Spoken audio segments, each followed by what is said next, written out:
Good morning बच्चों। आज हम आप लोगों के लिए लेकर आए हैं वर्ग। देखिए, मगर पढ़ाने से पहले एक रिक्वेस्ट है आप लोगों से कि आप लोग प्लीज हमारे चैनल को सब्सक्राइब कीजिए, लाइक कीजिए, क्योंकि हम नए हैं, हमें सपोर्ट कीजिए। आप सभी के सपोर्ट की हमें जरूरत है। आइए हम आते हैं अपने टॉपिक पे। देखिए, वर्ग है। वर्ग ऐसी टॉपिक है ना जो हर एग्जाम में इससे क्वेश्चन रहता है। डायरेक्ट नहीं रहता है तो इनडायरेक्ट वर्ग का जरूर इस्तेमाल होता है। देखिए, वर्ग के बारे में हम जानते हैं। वर्ग एक क्या है ना, एक चतुर्भुज है। चतुर्भुज असल में होता है ना क्या बच्चों, जैसे त्रिभुज आप पढ़ते हैं, जिसकी तीनों भुजा हो उसे त्रिभुज कहते हैं। उसी तरह से चतुर्भुज, जिसकी चार भुजा हो उसे चतुर्भुज कहते हैं। चार भुजा से बनी हुई कोई भी आकृति होगा ना तो वह चतुर्भुज कहलाएगा। ठीक है। देखिए, चतुर्भुज और चतुर्भुज का एक भाग है वर्ग। चतुर्भुज बहुत प्रकार के होते हैं, उसमें एक प्रकार आता है अपना वर्ग।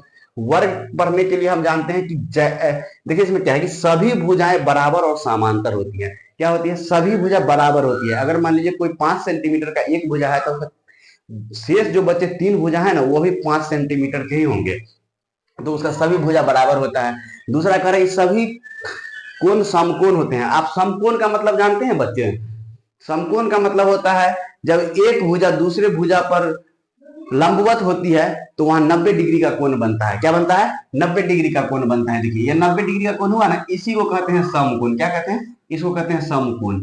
समकोण कहते हैं, ठीक है ना। 90 डिग्री, जब दो भुजा आपस में कहीं पर भी कोण बनाए वह समकोण तभी हो सकता है जब एक दूसरे पर लंबवत पड़ेगी। जब लंबवत पड़ेगी तो वह समकोण कहलाएगी। तो यही कहता है। देखिए, यह भुजा जो देख रहे हैं आप और यह भुजा जो देख रहे हैं, इसको हम मान लेते हैं ए बी सी और डी। देखिए, भुजा ए बी ए सी और भुजा सी डी एक दूसरे पर लंबवत है, और यहाँ जो कोण का निर्माण हुआ है ना बाबू, यही कोण कहलाता है समकोण। देखिए, यह कोण देख रहे हैं आप, यह कोण समकोण कहलाता है। देखिए, ठीक इसी तरह से यहाँ पर भी समकोण है, और यहाँ पर भी समकोण है, और यहाँ पर भी समकोण है।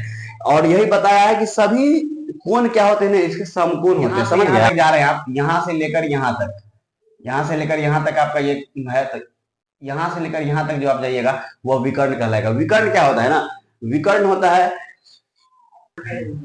अब विकर्ण बराबर और एक दूसरे के समकोण पर समद्विभाजित करती है। इसका विकर्ण भी क्या करता है ना कि बराबर होता है। अब देखिए, विकर्ण बराबर होता है, इसकी भुजा भी बराबर होती है, विकर्ण भी बराबर होती है, मगर विकर्ण क्या करता है ना, एक दूसरे को जो कट करती है ना, तो यहाँ पे भी 90 डिग्री का कोण बनाता है। इसी को समकोण कहते हैं। यही इसकी खासियत है।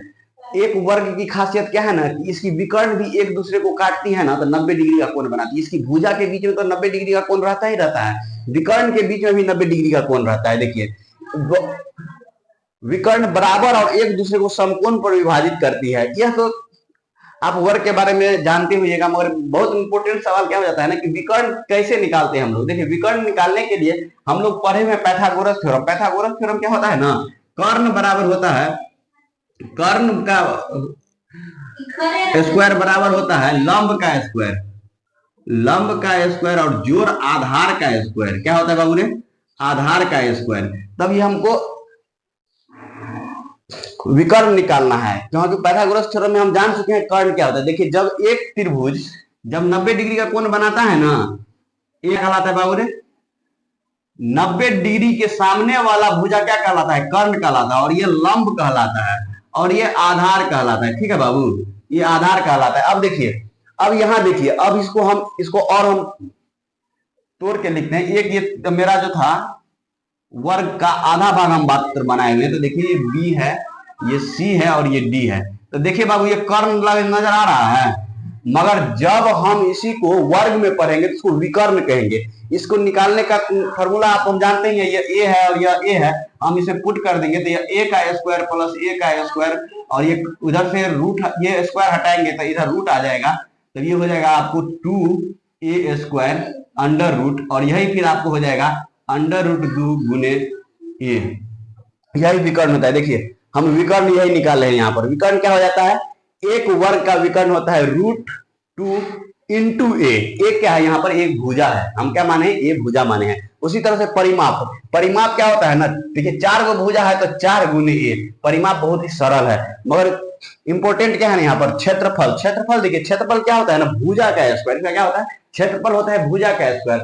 मगर कहीं कहीं पे आप जब सवाल बनाइएगा ना तो आपको विकर्ण दे देगा, पूछेगा क्षेत्रफल ज्ञात कीजिए, उसके लिए हम आपके लिए ट्रिक लेकर, ट्रिक नहीं यहाँ पे इसका फॉर्मूला ही है। देखिए फॉर्मूला क्या है कि फॉर्मूला है कि क्षेत्रफल बराबर विकर्ण का स्क्वायर बट्टा 2। बहुत इंपॉर्टेंट है ये बाबू, इसको इसको इंपॉर्टेंट नोट कर लीजिए, ये बहुत इंपॉर्टेंट फॉर्मूला है, बहुत जगह काम आ जाएगी आप लोगों को। देखिए डायरेक्ट अगर विकर्ण दिया रहे, क्षेत्रफल ज्ञात करना रहे तो आप डायरेक्ट विकर्ण का स्क्वायर कीजिए, बट्टा में 2 से भाग दीजिए, आपका क्षेत्रफल निकल जाएगा। अब जब क्षेत्रफल निकल जाएगा ना तब फिर आप वहां से भुजा निकाल सकते हैं, क्योंकि आपको मालूम है क्षेत्रफल बराबर क्या होता है, क्षेत्रफल बराबर होता है भुजा स्क्वायर। जब हमको क्षेत्रफल मालूम है तो भुजा निकाल लेंगे। इस तरह से भी आपको क्वेश्चन पूछ देगा ना, क्वेश्चन पूछ देगा कि आपको विकर्ण दिया हुआ है, कह रहा है कि भुजा ज्ञात कीजिए, क्या ज्ञात कीजिए, भुजा ज्ञात कीजिए वर्ग का। तो आप पहले विकर्ण से आप क्षेत्रफल निकाल लीजिए, और क्षेत्रफल से फिर क्षेत्रफल दिया हुआ है तो भुजा स्क्वायर करके आप जो है तो वहां से भुजा ज्ञात कर सकते हैं। यह एक छोटा सा टॉपिक था। उम्मीद करते हैं आप लोगों को अच्छा लगा होगा, और अच्छा लगा होगा तो सब्सक्राइब जरूर कर दीजिएगा।